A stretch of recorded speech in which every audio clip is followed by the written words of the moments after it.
No discussion in the media would be complete without examining how the media operates. While I don't think that feminist Frequency is ignorant of how the system works, she doesn't examine it much in her videos, which is part of a larger framing issue. In a sense, it's quite misleading to constantly point your finger at writers. When we look at popular culture such as movies, it's quite naive to think that writers write a story, then studios make it, and then it ends up on our screens. In reality, there is a filtering process that involves both ideology and economics. The analogy I would use would be to the signal chain of a synthesizer. You start with an oscillator or oscillators that generate basic waveforms. Then the sound goes through a series of filters, envelopes, and effects to arrive at a final sound. When it comes to movies, studios act as a filter for stories.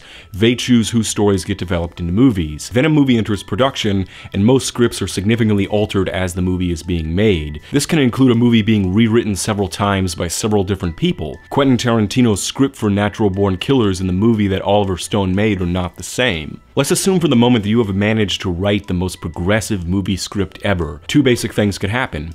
It could be rejected outright by the studios, or it could be bought for development. Assuming that it's bought at all, through the course of rewrites and alterations, it could end up drastically different from what you wrote to begin with. So how does Hollywood operate? Well, let's take Ender's Game for example. And yes, I know Orson Scott Card is a bigot, it's just an example. Over the course of the last couple decades, there have been several attempts to make an Ender's Game movie, but according to Card, the same problem arose every time a studio wanted to make the movie. It was rather important to the story that the character Ender be a young kid. An older kid would not be so easily duped by adults, but the movie producers always wanted to make Ender an older teenager. Why? To give him a love interest. Why did he need a love interest? Because Hollywood doesn't view people as human beings, but as abstractions called demographics. According to would-be producers of Ender's Game, there needed to be a love interest to make it a date movie. The imagined expectations of the imagined audience dictated what they thought the content of the movie should be. See also test audiences. So what Hollywood thinks the audience wants and expects pushes all stories that come out of Hollywood towards cliches and formulas. Hollywood is highly conservative in the sense that it tries to stick to what seems to work. This apparent cultural conservatism of Hollywood is really a byproduct. So it begs the question then, why does Hollywood operate in this way? Let's turn for a moment to the music industry. In the book, Dirty Little Secrets of the Recording Business, Why So Much of the Music You Hear Sucks, the author talks in chapter 30 of the importance of MTV and image in modern music. He touches on issues that would be familiar to feminists, such as women becoming stars mostly based on their looks,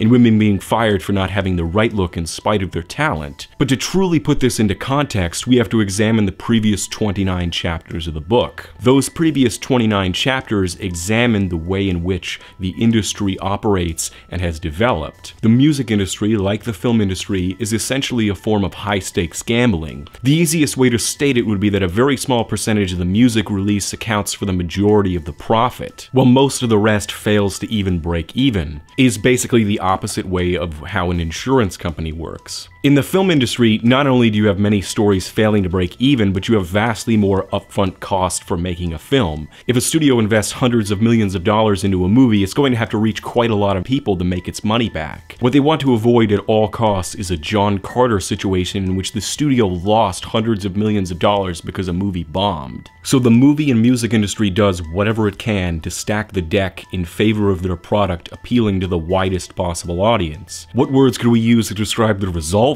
Mediocre, middle of the road, hyped, sensationalist, cliche, formulaic, etc. It is also invariably accompanied by an advertising blitz, and advertising's go-to tactic is sexualized images of women. The demands of marketing also influence how a movie is made. All too often, feminist media critics explain the entertainment industry in the same way that a cynical music fan talks about record companies. The greed of corporations, in this case the record companies or the movie studios, lead to sensationalized, overhyped crap. And there certainly is truth to that. There is a highly calculated, cynical, and image-conscious side to how entertainment industry operates. But the very important part which is left out of this equation is their dysfunctional business model. Understanding how these industries work is part of critical media literacy skills. It's also important to understand that everyone that operates within this system must in some sense come to terms with the rules and boundaries of that system, even those that attempt to fight it. The new album from Rage Against Capitalism. Brought to you by Sony Records. For a fascinating glimpse at how the entertainment industry operates, I would recommend as mandatory watching the documentary The Merchants of Cool, a link to which can be found in the description. While it is both easy and common to take up cynical posturing and scold entertainment companies for their greed, it is also easy to forget that their relentless drive for profit comes with an insecurity that what they're doing might not work, which tends to make them stick with what they think will work. There are things at stake. All too often, media critics tend to act like the participants in a cold reading session with a talk to the dead fraudster. We only pay attention to the hits and ignore the misses. When you ignore the fact that the fraudster made countless wrong guesses and only a few correct ones, it can seem as if he's really talking to the dead. Likewise, if we assume that everything the entertainment industry does makes a profit, then we might be lulled into thinking that they have the financial security to do whatever they want, and thus why not do better? But this is just as much an illusion as talking to the dead. Audience expectations shape movies.